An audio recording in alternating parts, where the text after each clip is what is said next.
Maintenant, concernant les facteurs influençant l'engagement et la satisfaction professionnelle, donc on a tiré plusieurs critères en séparant les étudiants et les jeunes actifs. Sans grande surprise, on retrouve les missions effectuées en premier des deux côtés, avec une même moyenne de 4,6 sur 5. Juste après, on va retrouver aussi deux critères communs aux deux, donc l'ambiance et la convivialité qui sont très importants pour les jeunes, et l'équilibre vie professionnel et personnel. Donc du côté des étudiants, on retrouve une moyenne de 4,4 sur 5, et du côté des jeunes actifs, ça veut pas la même chose, donc une moyenne de 4,5 de leur côté. Ensuite, fait notable, donc on remarque que le type de management n'obtient pas la même moyenne des deux côtés. Donc du côté des étudiants, c'est plutôt 3,9 sur 5 de moyenne, et du côté des jeunes actifs, c'est 4,4 sur 5 de moyenne. Donc là, on peut potentiellement déduire que les jeunes actifs ont plus d'expérience en entreprise et ont donc un regard différent par rapport aux étudiants qui n'ont pas forcément mis les pieds dans une entreprise. À la fin, on retrouve la possibilité de télétravail dont on avait parlé, des deux côtés, avec une moyenne assez semblable, et les propositions d'activités extra-professionnelles qui ne sont pas non plus un critère majoritaire selon les jeunes actifs et les étudiants.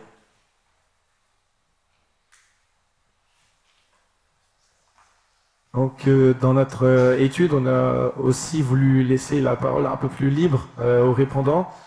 À partir des réponses obtenues sur la question des types de management appréciés, on en a fait un nuage de mots et on va pouvoir illustrer quelques verbatims aussi qui sont assez parlants. On a deux grands thèmes qui ressortent concernant le management. On va avoir le management participatif et collaboratif qui est très apprécié. Pour ce qui est des verbatims, on en a en tout 56 qui sont quand même ressortis.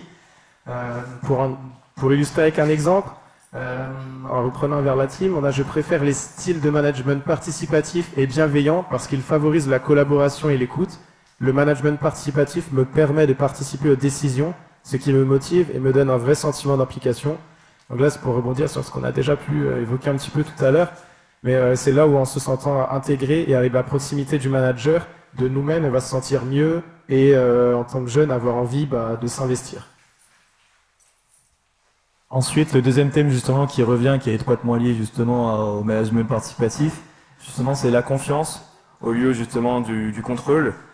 Plus d'autonomie justement pour le jeune qui rentre dans l'entreprise, avoir justement plus de liberté sur sa mission, mais également sentir que son manager en fait ait vraiment confiance en ses compétences et qu'il soit pas là tout le temps justement à le surveiller, à avoir justement des rendus qui peuvent être plus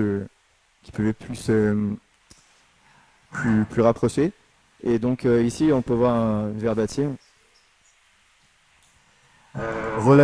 Management basé justement sur la confiance et non surveiller chaque action des salariés, donc ça revient bien justement à l'idée que j'ai pu évoquer ici.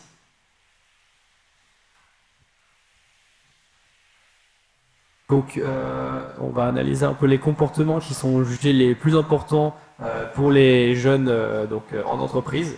Donc tout en haut du classement, on retrouve le fait d'être ponctuel, qui semble être bien ancré dans l'esprit des jeunes, malgré certaines croyances. En tout cas, ça reste important dans leur état d'esprit. Ensuite, on retrouve trois critères qui sont au coude à coude, donc avec une moyenne de 3,9 sur 5, voire 3,8, notamment utiliser un langage conventionnel, respecter les statuts hiérarchiques, mais aussi partager des moments de convivialité avec l'équipe. Et à la toute fin, par rapport à ces trois critères justement, ceux-ci ils sont en effet valorisés, donc comme nous le montre la moyenne, mais pas forcément absolu pour la majorité des jeunes. À la toute fin, on retrouve le fait d'adopter le code vestimentaire et le look des salariés. Donc il obtient une moyenne de 3,4 sur 5, donc ce n'est pas une priorité sans grande surprise pour les jeunes. On peut notamment déduire une plus grande tolérance des jeunes actifs et étudiants au niveau du look vestimentaire.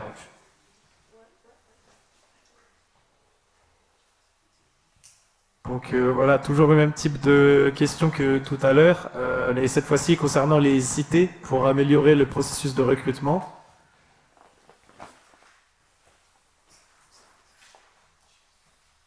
Voilà, donc on a synthétisé les réponses obtenues en 3 grands points. Le premier, c'est de rendre le processus de recrutement plus fluide, plus transparent, en réduisant la durée, la complexité, le nombre d'étapes qui sont souvent perçues justement comme trop longs, et clarifier le poste, les responsabilités et les perspectives d'évolution, notamment à travers la fiche de poste qu'on peut consulter en ligne. Le deuxième grand point qui ressort, c'est d'optimiser la communication avec les candidats, avec des réponses donc plus rapides, même dans le cas où c'est négatif, justement, parce que ça permet aux candidats d'avancer. Ça aussi, c'est quelque chose qui est revenu vraiment plusieurs fois. Mais pour un candidat, c'est très frustrant d'attendre, que ce soit pour peu importe le type d'emploi, en fait, stage, alternance ou autre. Même si c'est négatif, c'est très frustrant et on prend comme un manque de considération souvent de recevoir 4 mois après une réponse, alors que voilà, on attendait un stage bien avant.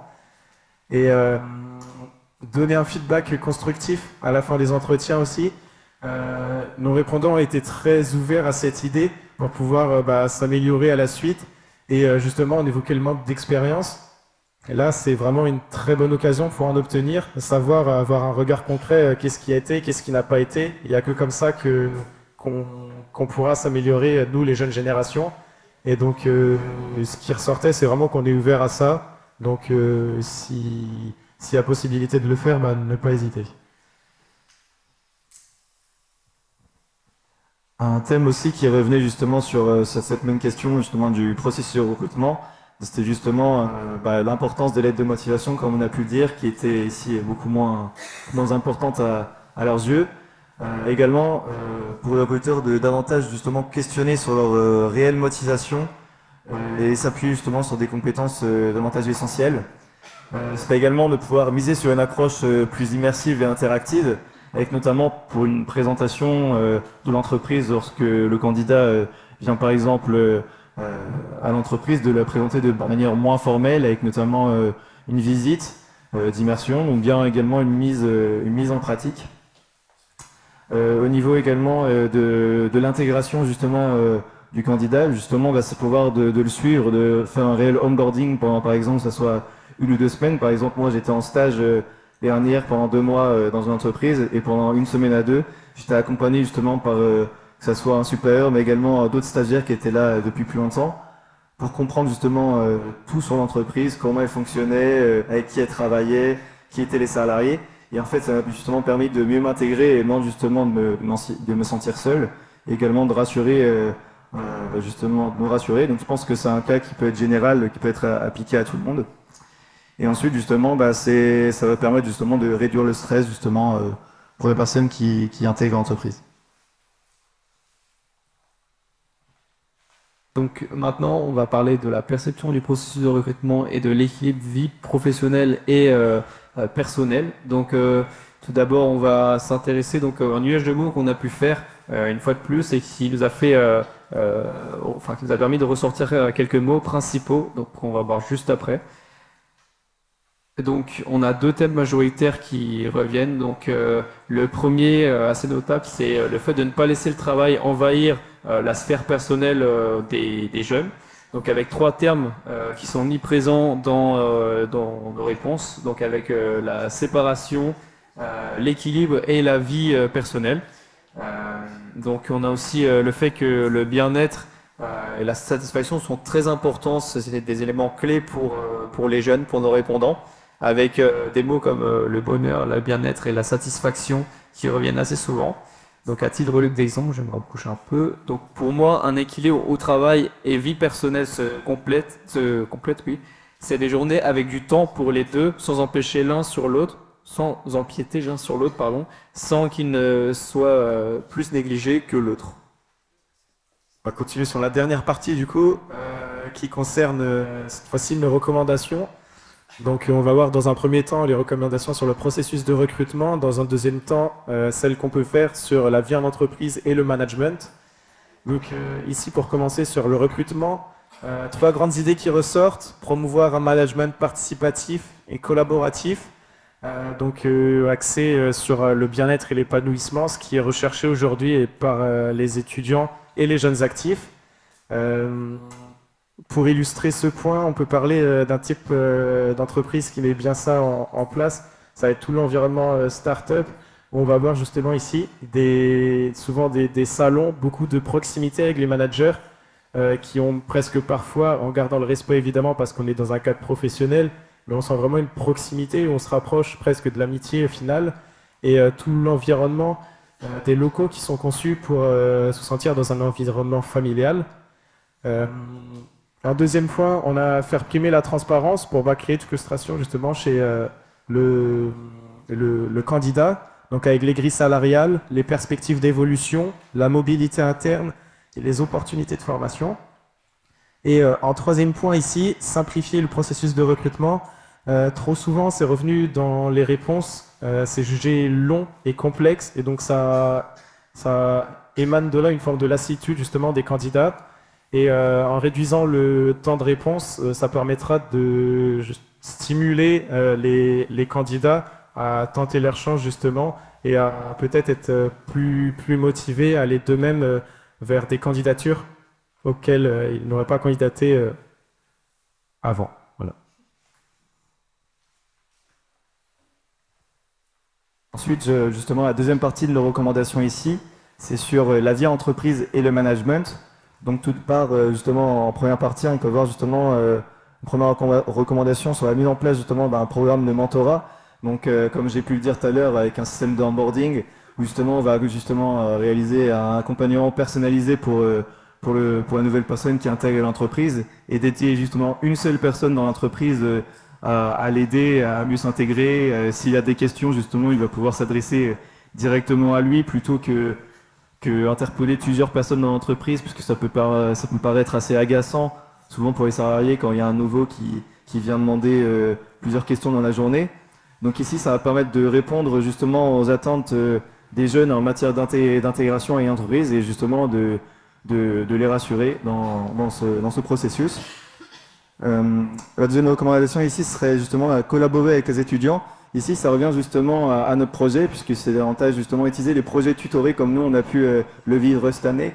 Ça va permettre aux étudiants justement de mieux comprendre les attentes du monde professionnel, mais ça va également leur permettre justement, si c'est possible, de le transformer, que ce soit en emploi, en stage ou en alternance.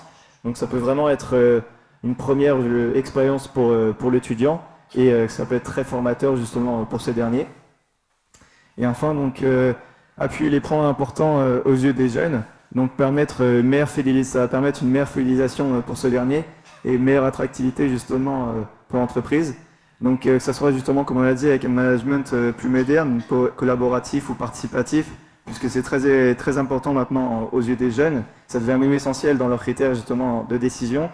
Et ce serait également de prendre en compte justement la quête justement de l'équilibre vie pro, vie perso, qui est maintenant essentiel également pour notre nouvelle génération, puisqu'on souhaite justement, que notre vie pro justement ne passe pas au-dessus de notre vie perso. Parfois, on a des projets perso qui sont plus importants justement que nos projets pro. Donc c'est donc de s'adapter à ces attentes.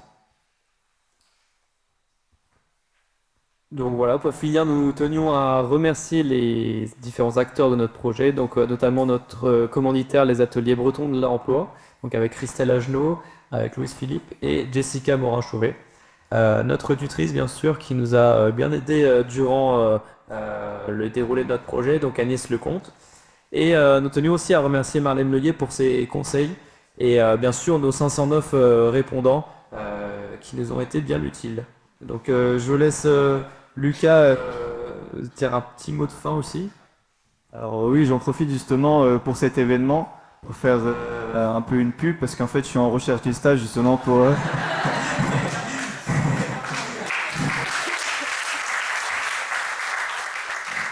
Donc, je suis en recherche de stage justement pour finir mon année et pour la valider.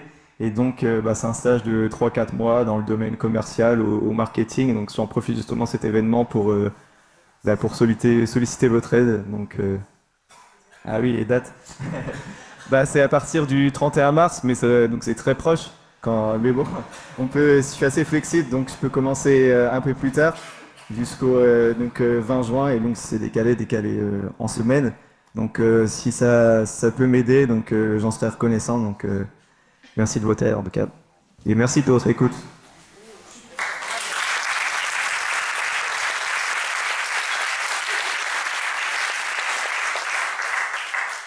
Vous avez des questions vis-à-vis de ce qu'ils nous ont présenté?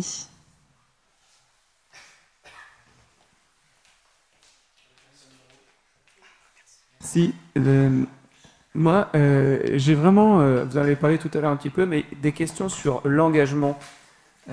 Puisque j'ai eu un peu l'impression qu'on avait une sorte de vademecum de ce que doit faire l'entreprise pour plaire aux, je ne vais pas dire jeunes d'ailleurs, ça c'est un peu animaux, mais aux jeunes actifs plutôt, là d'accord.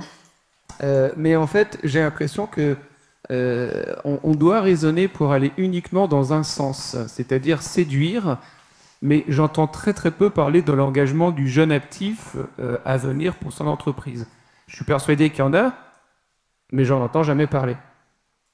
Donc il y a une vraie interrogation, et je rebondis sur le plan carrière de 5 ans que vous avez évoqué tout à l'heure. Bah, typiquement, l'entreprise, elle a pensé sans doute faire quelque chose de topissime, et puis il est parti. Donc il y a vraiment une interrogation là-dessus.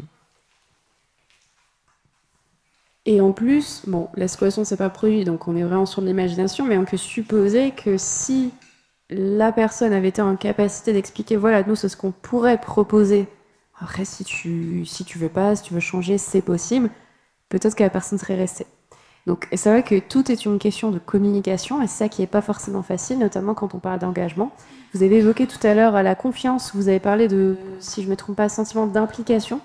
Nous, ce qu'on va retrouver en fait comme levier vraiment d'engagement pour réussir à les engager, c'est de travailler en fait le sentiment d'utilité. Et c'est de cette manière-là, en fait, des manières extrêmement pragmatiques, qu'on va réussir à les engager au quotidien. Le sentiment d'utilité, c'est quoi? C'est concrètement, moi, aujourd'hui, je donne X heures de mon temps à l'entreprise, eh bien, j'en fais ça, à quoi je sers concrètement? Si je suis là, et pourquoi est-ce que j'irai pas travailler ailleurs? Enfin, qu'est-ce qui me prouve que j'ai vraiment une utilité ici? Plus on va réussir à mettre ça en lumière, et ça peut passer par plein d'actions qui ne sont pas forcément coûteuses, qui ne vont pas forcément prendre beaucoup de temps, mais plus vous allez mettre ça en place, plus ça va favoriser l'engagement. Et pour faire le lien aussi avec ce que vous évoquiez en préambule, il y a des sujets qui me préoccupent beaucoup. Il y en a un notamment, c'est la notion de co-responsabilité. Parce que certes, l'entreprise a une responsabilité. Quand on est manager, quand on est dirigeant, on a des responsabilités. Enfin, mon positionnement, c'est de se dire, bah, finalement, c'est à nous de leur donner les clés. Mais l'objectif, c'est aussi qu'ils respectent le cadre et le bon fonctionnement de l'entreprise que l'on a créé. Mais je pense que c'est vraiment à nous de faire le premier pas. Mais l'idée, c'est vraiment pas de tout leur céder. C'est aussi de les amener à prendre conscience de nos attentes. Et je veux dire, quelque chose qui va peut-être il va falloir respirer un bon coup. Là, en ce moment, notre travail, c'est une notion de co-responsabilité, et on s'est posé une question qui est de savoir, est-ce que l'entreprise doit rendre heureux les jeunes? Donc, on a fait des études quanti, des études CAVI, des micro-trottoirs, plein de choses. Vous avez d'ailleurs joué le jeu en faisant aussi des micro-trottoirs pour nous, avec notamment cette question-là en plus. Au global, ce qui ressort spontanément, c'est oui, l'entreprise doit le rendre heureux. Et finalement, c'est logique très mathématique en disant, bon, moi, je donne tant de temps à l'entreprise, donc en contrepartie, j'estime qu'elle doit me rendre heureux. Est-ce que l'entreprise doit vraiment rendre heureux ses collaborateurs? Je ne sais pas. En tout cas, je pense qu'elle doit faire en sorte qu'ils soient bien au sein de l'entreprise, mais est-ce qu'elle doit vraiment les rendre heureux? On peut se poser la question. Ce qui est intéressant, c'est de comprendre qu'aujourd'hui, on a une génération, quand on leur pose la question, bah pour eux, c'est spontané. Oui, c'est évident. Et d'ailleurs, très rapidement, dans leur discours et dans l'argumentaire, ça va être oui. Et très rapidement, il fait référence à des sujets de santé mentale. C'est-à-dire, bah oui, parce que sinon, si je suis pas bien, voilà ce que ça peut causer chez moi en termes de santé mentale. Et donc, si c'est le cas, et si j'identifie ce risque-là, eh bien, je n'ai pas peur de partir.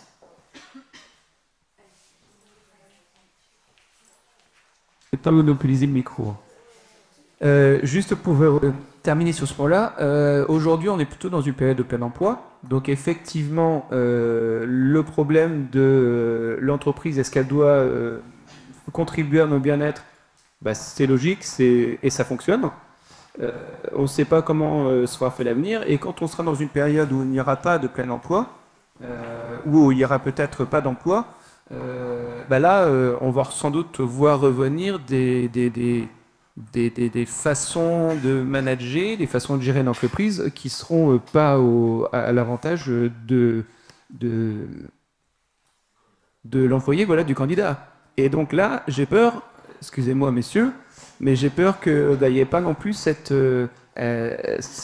automatisme d'adaptabilité, d'adaptation, etc.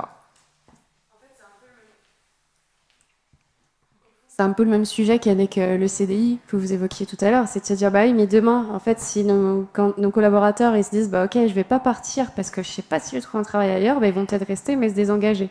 Ce qui est finalement, je sais pas quel est votre point de vue, mais moi, enfin, voilà, j'ai des collaborateurs et je me dis, mais c'est encore pire d'avoir des collaborateurs désengagés au quotidien. Donc vraiment, je pense que si on veut réussir aujourd'hui à les mobiliser, c'est de travailler en priorité sur ce sentiment d'utilité, mais dès l'intégration, dès le premier jour, dès la présentation de l'entreprise. En fait, quand on présente l'entreprise, et vous l'avez un petit peu évoqué, c'est en fait on arrive dans une entreprise, on ne sait pas comment ça fonctionne, c'est peut-être la première fois qu'on met les pieds dans une entreprise, donc on va nous présenter plein de choses, et souvent en plus les entreprises ont envie de bien faire, elles vont prendre du temps pour présenter l'entreprise, pour présenter les collaborateurs. Je ne sais pas si vous êtes déjà arrivé de poser la question après à un jeune collaborateur pour savoir ce qu'il a retenu. Je peux vous assurer que si vous le faites demain, vous allez peut-être être surpris. Pourquoi? Parce qu'il y a une quantité d'informations, parce que ça ne leur parle pas forcément. Et donc, quand on présente l'entreprise, on va essayer en tout cas de recréer la chaîne de valeur, plus on va expliquer justement quelle est l'utilité concrètement, on va dire, de chaque maillon de la chaîne, et du coup, leur utilité à eux dans cette chaîne, lui, ça va amener aussi de la valeur et ça va leur permettre de prendre conscience finalement du pourquoi ils sont là, à quoi ils servent concrètement. Et aussi, notamment lors de l'intégration, parfois on a envie de bien faire et on va tout partager d'un coup. Moi, je vous invite au maximum à séquencer. Et justement, là, tout à l'heure, tu parlais d'une intégration de 2 semaines. C'est peut-être tous les 3 jours où il faut en dire un petit peu plus, mais laisser le temps d'absorber les informations, parce que pour un jeune, ça peut... Moi, je n'aime pas trop dire pour les jeunes, mais bon, on va dire pour un jeune, ça fait quand même beaucoup. Je voulais aborder un autre point, mais j'ai oublié. Sentiment d'utilité. Oui, aussi le feedback. Ça, c'est un élément qui est important. Alors, des fois, on n'aime pas le terme du feedback, mais concrètement, c'est quoi? C'est vous observez quelque chose qui vous plaît ou qui vous plaît pas dans un comportement, vous allez voir le collaborateur, vous lui dites voilà ce que j'ai observé, voilà l'impact que ça a chez moi, ou que ça a sur l'équipe, ou que ça a sur l'organisation, et voilà ce que j'attends de toi concrètement. Le troisième point, on peut avoir tendance à l'oublier, mais est important. Ça aujourd'hui, en termes de management, c'est vraiment une pratique qui doit être présente au quotidien dans nos équipes. Parce qu'on parle beaucoup, enfin, nous on entend tout le temps les jeunes ne veulent pas d'autorité, les jeunes ne veulent plus de cadre. C'est pas vrai. Ils veulent du cadre, mais simplement on peut plus l'imposer comme avant. Et ça aussi, c'est une manière de les engager, de les responsabiliser. Parce qu'en fait, quand vous allez, ça va vous prendre un petit peu de temps, on va pas se mentir, mais quand vous allez avoir cette démarche finalement personnalisée en disant là j'observe que ce que tu fais c'est bien et je vais faire en sorte de renforcer ce comportement, et à l'inverse, là j'observe que ce que tu fais ça va pas dans notre cadre, donc je vais t'expliquer non seulement pourquoi ça va pas dans notre cadre, mais aussi ce que j'attends de toi, plus vous allez lui permettre de comprendre ce que vous attendez de lui et quelle est son utilité. Souvent, on a des jeunes collaborateurs qui nous disent moi en fait on me dit que ça va pas, mais on me dit pas comment faire. Et je pense que le comment faire il est aussi important pour réussir à les mobiliser, réussir à les engager, et encore une fois leur donner les clés pour leur permettre d'aller aussi dans notre sens.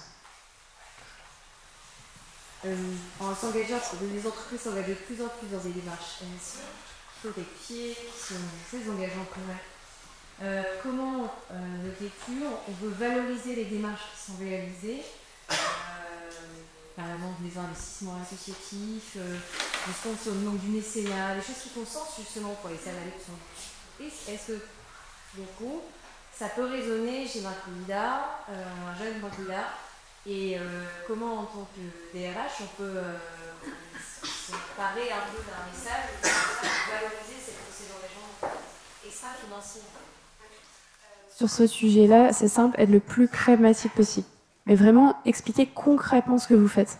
Tout à l'heure, on parlait des offres d'emploi. Les phrases aussi qu'ils n'aiment pas du tout, c'est typiquement « nous avons une politique RSE » et blablabla, parce qu'en fait, ils se disent bon, ça, là, ils sont en train de raconter un peu n'importe quoi, ou en tout cas, c'est pas très clair. Donc, soyez vraiment pragmatique.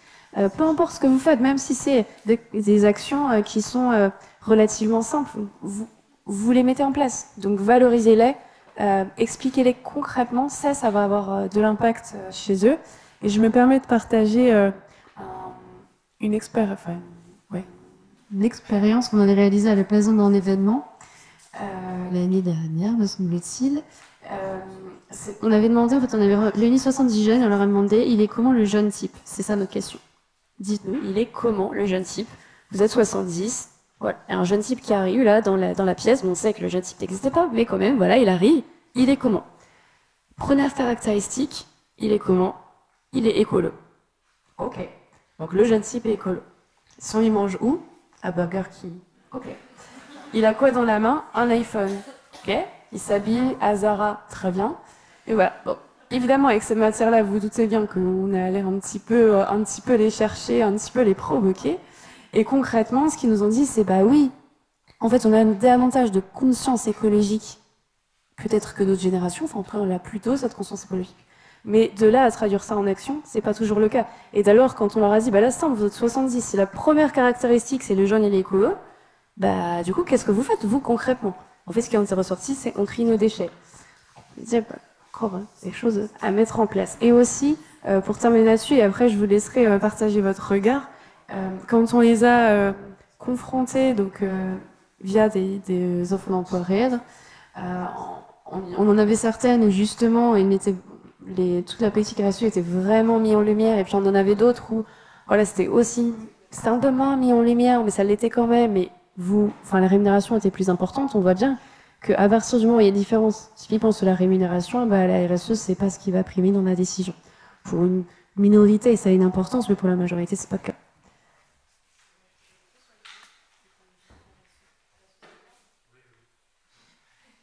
Alors, oui, bah justement, ça nous parle, parce que nous, dans nos cours, c'est des choses qu'on aborde beaucoup plus dans nos programmes, parce que forcément, c'est des sujets qui sont tendance aujourd'hui, et c'est ce qui, bah, nous apporte vraiment une conscience sur ce point-là. Mais je rejoins complètement sur le fait que derrière, qu'au niveau des pratiques dans notre consommation et nos achats, au final, au moment où on passe à l'action pour acheter, je sais pas, un billet d'avion ou des choses comme ça, et ben au final, on retrouve pas forcément cette conscience-là dans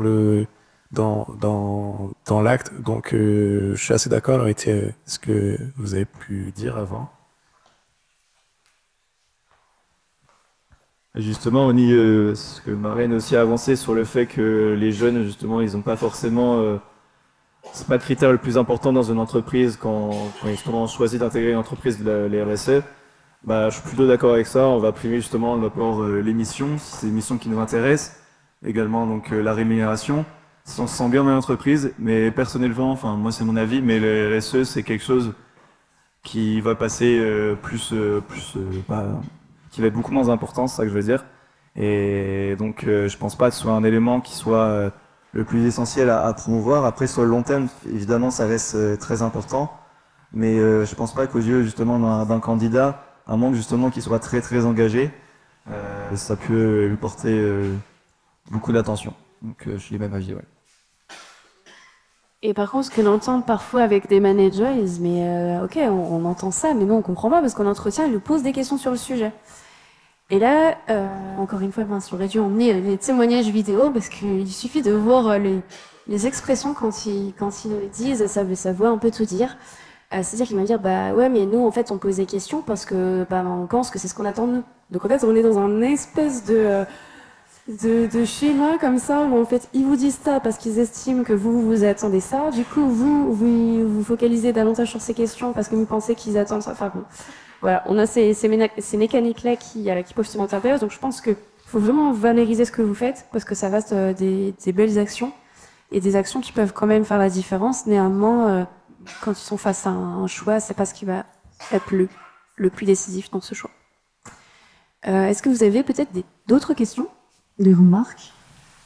Juste une petite question. Nous, on accompagne les entreprises justement dans l'intégration de leurs salariés. Et là, j'ai quand même l'impression que le discours va plutôt s'adresser sur des candidats, ou pas plus 3 minimum, et plutôt dans le tertiaire. Est-ce que toute cette étude, avec le recul que tu vas avoir toi, Marlène, sur le sujet, ça peut aller aussi sur quelqu'un qui va pas avoir le bac, sur un métier fait de technicité, sans de la grande distrie, donc typiquement l'argument c'est la caissière, c'est des choses, une politique RSE, pour faire dans le cliché, mais ça ne va pas lui parler au moment où elle va venir postuler. Et voilà, c'était plus ce côté-là de est-ce que ça peut parler un peu à tout le monde, sur tous les jeunes en général, il y a quand même une différence par rapport au niveau d'études. Typiquement, ce qu'on va retrouver, pour le coup, chez tout type de profil, c'est qu'il va y avoir, deux éléments en fait qui vont primer. Enfin, l'élément qui va vraiment primer, ça va être l'ambiance. Plus ils ont conscience de comment ça se passe en entreprise, plus ils peuvent être rassurés sur ce point, plus ça vous aidera à attirer et surtout à fidéliser. Après, ce qu'on va trouver sur des profils moins qualifiés, c'est que la rémunération du coup va prendre plus d'importance. Et sur le profil un peu plus qualifié, on va être plutôt sur la mission. Donc ça, c'est une distinction qu'on peut observer. Aussi, on peut retrouver chez des profils un peu moins qualifiés la localisation, la proximité. Là aussi, pareil sur les offres d'emploi, ce qu'on peut noter, ce qu'ils apprécient, c'est quand vous expliquez où se trouve l'entreprise, mais quand vous donnez aussi la durée entre le lieu de l'entreprise et la grande ville la plus proche. Parce que derrière, en termes d'équilibre de vie, ça les amène à se projeter. Donc c'est principalement ça, moi, qui me vient en tête sur, en tout cas, cette partie offre d'emploi et les points qui vont ensuite avoir intérêt. Par contre, vous l'avez évoqué aussi rapidement tout à l'heure, la notion d'épanouissement personnel. Cette notion, elle est centrale. Et ça, c'est aussi ce qui distingue peut-être les plus jeunes, c'est la conception du rapport au travail. C'est-à-dire qu'avant, c'est un peu comme si on avait vie pro, vie perso. Aujourd'hui, eux, ce qu'ils considèrent, c'est qu'ils ont leur vie. Et dans leur vie, ils ont l'épanouissement personnel. Et ça, c'est l'élément central. Et donc, beaucoup de choses vont y contribuer. Le travail aussi. Mais ça, c'est un élément vraiment qui va peut-être les faire rester chez vous ou peut-être les amener aussi à partir demain. S'ils ne se sentent pas épanouis, ça peut les amener à partir. Et des fois, on peut se questionner en disant, mais on comprend pas pourquoi il y a des ruptures dans la carrière. Parce qu'avant, on avait l'habitude de carrière plutôt linéaire. Aujourd'hui, on voit bien, on a eu le cas encore là, il n'y a pas longtemps, avec ce que celui-là, il veut quand même marquer. Et c'est un jeune homme qui débute ses premiers remplacements en radiologie, donc un sacré nombre d'années d'études. Et on a un entretien, et puis à la fin, quand on se posait par exemple des questions sur les conférences, comment on manage des conférenciers, etc. Et vraiment beaucoup de questions. Je dis, mais pourquoi tu nous montres tout ça? Qu'est-ce que tu veux savoir concrètement? Et là, il lui dit, bah, moi, parce que dans quelques années, je m'imagine bien faire ça. Ok. Donc quasiment 10 ans d'études et là il se projetait déjà potentiellement dans le secteur d'activité. Pourquoi? Parce que il était un peu avec nous dans l'univers de la conférence, ça lui avait plu, ça avait attiré son attention et du coup ça a amené des projections. Donc aujourd'hui on voit bien qu'on n'est plus trop sur des projections, on va dire, de carrière, mais plutôt sur des projections de trajectoire qui vont évoluer en fonction de leur épanouissement personnel. Ça c'est quelque chose qu'on peut noter aussi. Et la notion sur laquelle aussi, je ne vais pas trop appuyer, mais c'est vraiment aujourd'hui ce besoin d'authenticité, j'en ai parlé tout à l'heure. Vraiment, c'est ce qu'ils vont rechercher. Et plus vous allez être authentique, alors authentique, pareil, quand on en parle à des managers, hier encore, j'étais avec des équipes qui me disaient, ouais, mais c'est quoi, ils veulent du management où on est maman poule? Alors non, c'est pas forcément ça. Mais c'est simplement se dire, soyons fiers de nos entreprises, soyons fiers de ce que nous faisons, soyons fiers des actions que nous menons, soyons fiers aussi de qui nous sommes. Et l'idée, je pense pas que ce soit de se travestir pour donner envie, ça justement, c'est un biais qu'on va retrouver. Enfin, je pense que ça s'est entendu tout à l'heure quand vous parlez des job dating, c'est aussi un biais qu'on peut retrouver des fois dans la marque employeur. On a tellement envie de recruter, on a tellement envie d'être attractif qu'on met en place plein de choses, mais finalement, on se dénature et on oublie de focaliser sur l'essentiel et ce qu'on fait bien. Et je pense que c'est là-dessus qu'il faut tout miser, tout comme quand on est manager, finalement, c'est pas tant une histoire de personnalité et de se dire bon je vais devoir modifier qui je suis et ma personnalité pour répondre aux attentes des plus jeunes, c'est plus de se dire voilà moi comment je fonctionne, maintenant je sais que si j'ai envie de les garder dans mon entreprise, je vais devoir travailler sur l'utilité, donc à moi de voir en fonction de ma personnalité comment est-ce que je peux mettre ça en place, et je vais devoir travailler sur la relation de confiance pour qu'ils osent aussi se révéler tels qu'ils sont et qui nous permettent d'aller dans le sens de nos objectifs communs. Voilà ce que j'avais envie de vous dire ce soir. Si vous avez d'autres questions, je suis à votre écoute. Oui.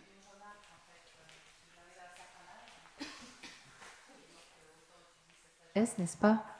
En fait, ce que je retiens de cette présentation, c'est que sur le fond, finalement, il faut toujours, depuis des années, être clair sur ce qu'on attend des gens quand on recrute. Donc, c'était effectivement l'explicitation claire de l'attendu, autant sur le fond que la forme. Ce qui a vraiment changé, me semble-t-il, c'est les masques, en fait. C'est cette authenticité dont on vient de parler. C'est-à-dire que le rapport entre une fonction de recruteur, une fonction de recruté, ou un dirigeant versus un manager versus un manager, c'est amenuisé. C'est-à-dire qu'il n'y a plus d'écart, finalement, d'où cette authenticité dans la relation. Et le mot-clé, finalement, c'est la relation. Et c'est cette qualité de relation qui fera que la guidance, parce qu'évidemment, ce sont des jeunes, enfin, pour leur montrer la route, les codes de l'entreprise. Et finalement, c'est ça l'essentiel. Tout le reste, la RSE, je sais pas quoi, bon, bah, de toute façon, on suivra le mouvement. Et comme l'un d'entre eux, je sais plus lequel a dit tout à l'heure, c'est qu'à partir du moment où ils sont bien dans la relation, qu'ils ont confiance et qu'il y a cette guidance dans les codes, dans l'apprentissage des codes, en plus de la fonction évidemment, le reste, ça glisse en fait. Et l'engagement est d'autant meilleur, me semble-t-il. Et comme je l'ai dit tout à l'heure, c'est vrai que les 3 principaux leviers de fidélisation, ça reste l'ambiance, la relation avec les collègues, la relation avec le management. Et la formule qu'on entend nous très souvent, c'est on cherche des relations d'humain à humain. Ça veut tout dire. Exactement. On n'est plus sur de la verticalité, c'est vraiment sur la recherche d'horizontalité. Et vous avez aussi évoqué tout à l'heure la leçon de singularité, notamment les codes vestimentaires. C'est une petite anecdote, mais qui date de la semaine dernière, d'un jeune homme qui avait le choix entre 2 entreprises. Et ben, comment est-ce qu'il a fait son choix? C'est simple. Donc, il est plutôt, je veux dire, dans un conseil, donc plutôt sur un profil plus 5 conseil, etc. Eh bien, il y a 2 entreprises, tu lui as demandé d'enlever ses 2 boucles d'oreilles, donc il a choisi l'autre entreprise. Donc aujourd'hui, on sent bien que voilà, l'expression de sa singularité, c'est aussi quelque chose qui est important pour les plus jeunes et qui peut inciter parfois certains choix ou qui peut avoir un impact sur la fidélité. Je vous remercie pour votre écoute. Est-ce que vous voulez dire?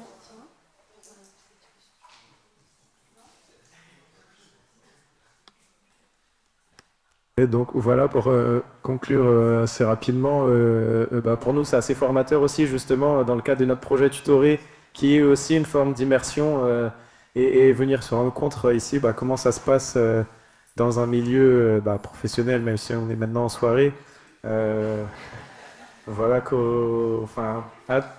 prendre les codes en fait tout simplement du milieu, et en même temps on a bien vu étape par étape, parce que lors de notre soutenance qu'on a pu faire sur le travail mené avec un retour, essayer d'avoir un avis critique sur nous, notre propre travail là-dessus. On a pris conscience de certaines choses, comme justement donner par exemple plus de feedback aux personnes qui nous supervisent justement. C'est des choses qu'on n'a pas forcément conscience, mais simplement j'ai ça en tête parce que c'est ce qu'on nous a dit, mais venir dire ok, telle mission est faite, telle mission est faite. Et donc ça c'est juste un clin d'œil au fait qu'on apprend beaucoup dans ces projets transverses. Donc tout en restant à l'université, on a pu apprendre beaucoup grâce à ce projet. Donc c'est quelque chose qu'il faut continuer de mettre en place.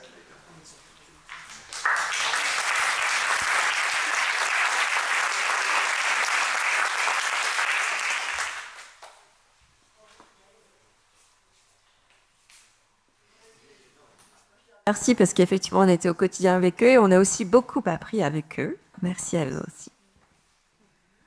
Merci beaucoup pour votre participation, votre présentation, effectivement. Et puis quand on est étudiant, le jeudi soir, il y a des moments de convivialité. Il n'y a pas de raison que nous aussi, on n'en profite pas. Avec vous, bien sûr. Et donc, tout à côté, en fait, on va avoir le plaisir en fait, de boire un verre et puis grignoter quelque chose pour finir cette soirée. Merci pour votre participation. Merci à l'UBS, merci à la BLEA, merci aux produits en Bretagne, la NDRH que je représente également, et Marlène Leguet aussi, qui était là aussi pour mettre du contenu, pour illustrer toutes les études qui ont été menées par vous. Donc bravo à vous et aux personnes qui ont contribué. Et bonne soirée et à bientôt.